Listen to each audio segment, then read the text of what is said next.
passe tout de suite à Jacques Bory. Merci.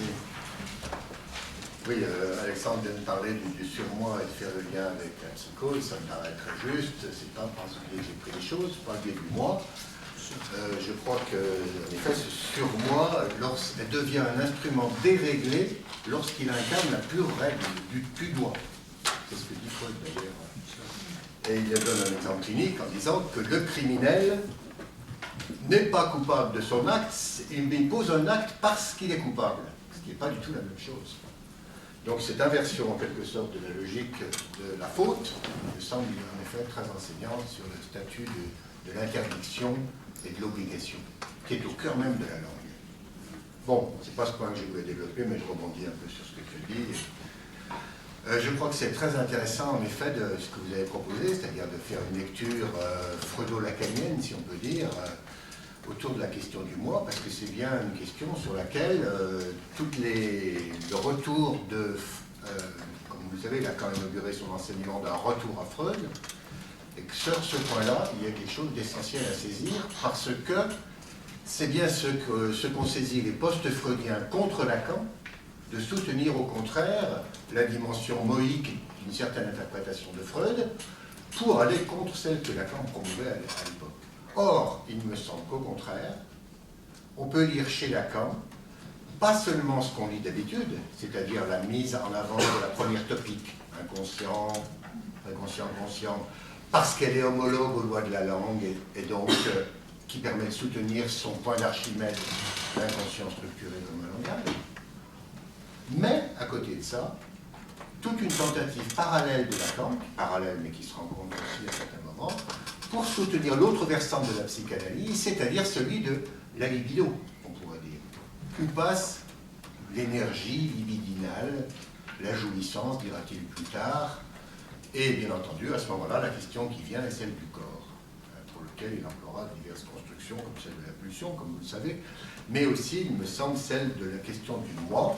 Et si on la prend par ce biais, ça change en effet tout à fait de l'autre interprétation qui sera faite à cette époque, du côté de ce que Alexandre vient de rappeler, la possible lecture de Freud comme mettant l'accent sur le moi adaptatif.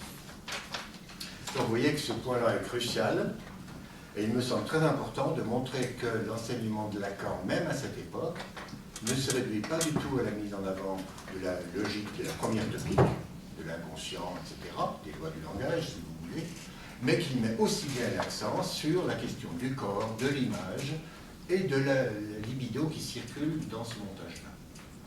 Donc je crois que c'est ça que la lecture attentive du moi chez Freud permet d'orienter dans ce que Lacan nous apprend.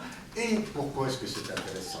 Pas seulement parce que ça a une valeur critique, de lecture, etc., voire une valeur théorique si vous voulez, mais parce que ça a des conséquences dans la pratique.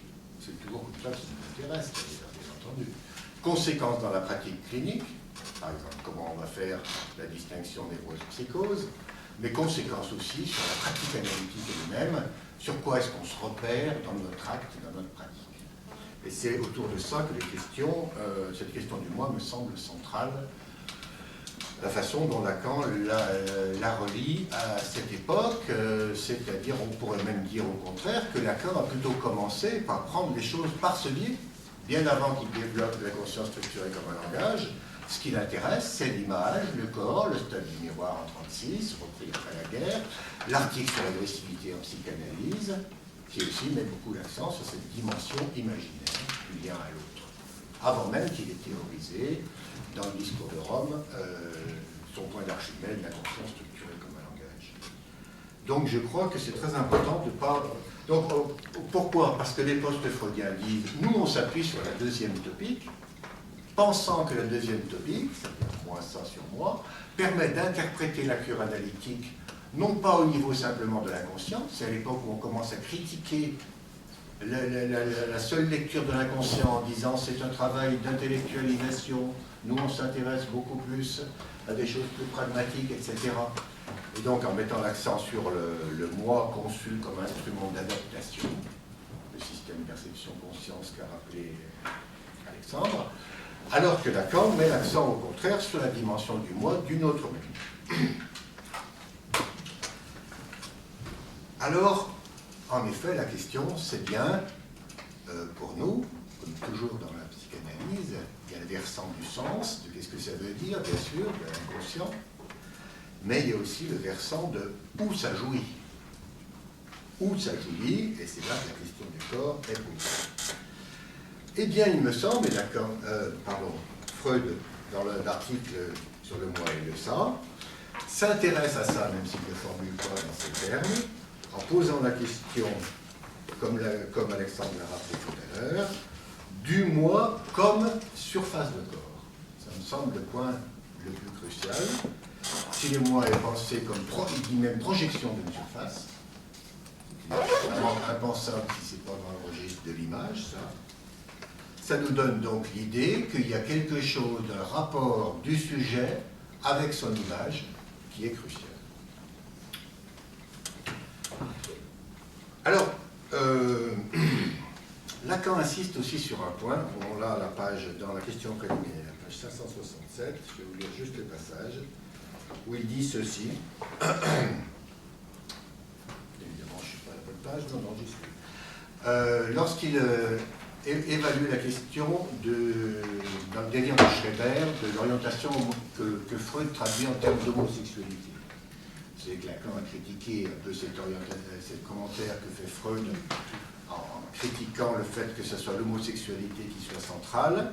Et Lacan explique que Freud fait ce commentaire, donc quand il publie Schreber en 1911, avant donc, pas seulement le moi et le ça, pas seulement au-delà du principe de plaisir 1920, le tournant dont on a parlé tout à l'heure, mais avant quelque chose d'encore plus important à mon avis, cette défaillance, c'est ce que critique Lacan chez Freud, cette défaillance à sa raison dans la nécessité, soit dans le fait que Freud n'avait pas encore formulé l'introduction au narcissisme.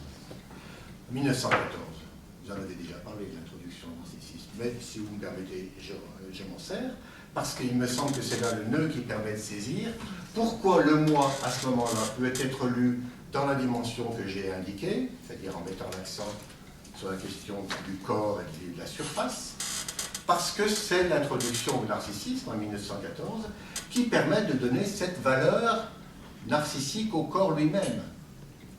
Je vous rappelle simplement les deux thèses centrales, il me semble, d'introduction au narcissisme. C'est d'une part que le moi n'est pas désexualisé, ça c'était la thèse de Jung auparavant, et de certains critiques de Freud à l'époque. Le moi est bien le lieu où la libido circule, et d'autre part, il fait la distinction que Lacan reprendra entre le moi idéal et l'idéal du moi. Le moi idéal référé au corps propre et l'idéal du moi référé au lien à l'autre et à l'identification d'un trait pris dans l'autre. Donc, il nous faut lire le moi et le ça, avec les conséquences de ça, qui est définir le moi à partir du narcissisme aussi, c'est-à-dire la façon dont la libido investit le corps propre. Et c'est ça dont Lacan se saisit au fond, à travers son stade du miroir, à travers le commentaire qu'il fait de l'agressivité, pour montrer que le moi est ici une instance de servitude imaginaire, c'est son terme, c'est-à-dire qui nous asservit à l'image, et qui est le lieu d'une passion particulière. Donc pas du tout le lieu du système rationnel, perception, conscience, etc., mais au contraire d'une passion. Le terme revient, j'ai 50 citations, on pourrait dire, de Lacan dans ce terme-là, par exemple dans l'agressivité en psychanalyse. Le carrefour structural sur la nature de l'agressivité chez l'homme, sa relation avec le formalisme de son moi et de ses objets, ce rapport érotique où l'individu se fixe à une image, c'est là l'énergie et la forme d'où s'origine cette organisation passionnelle qu'il appellera son moi. Donc une organisation passionnelle, érotique, aliénante. C'est pas du tout l'idée d'une unité pleine qui donnerait, comme certains l'ont interprété, par la suite une personnalité totale, une sorte de réconciliation entre le moi et l'inconscient. Mais au contraire, le lieu d'une instance imaginaire qui provoque une passion particulière, qui est à la fois une passion liée à une satisfaction, ce que Lacan appellera à l'assomption jubilatoire du stade du miroir, ce qui résout le côté incoordonné du petit enfant avant le stade du miroir, qui lui donne une unité imaginaire, mais qui en même temps est une unité qui est fondée que sur l'image de l'autre, c'est-à-dire qui est fondée sur une perte et sur la construction d'une rivalité même avec cette image même. C'est ce qui est au fond la tension érotique, indique qu'il y a au cœur même du sujet un noyau paranoïaque, une tension agressive avec l'autre qui tend vers le toi ou moi. Une rivalité fondamentale dans l'amour même que nous avons de l'image.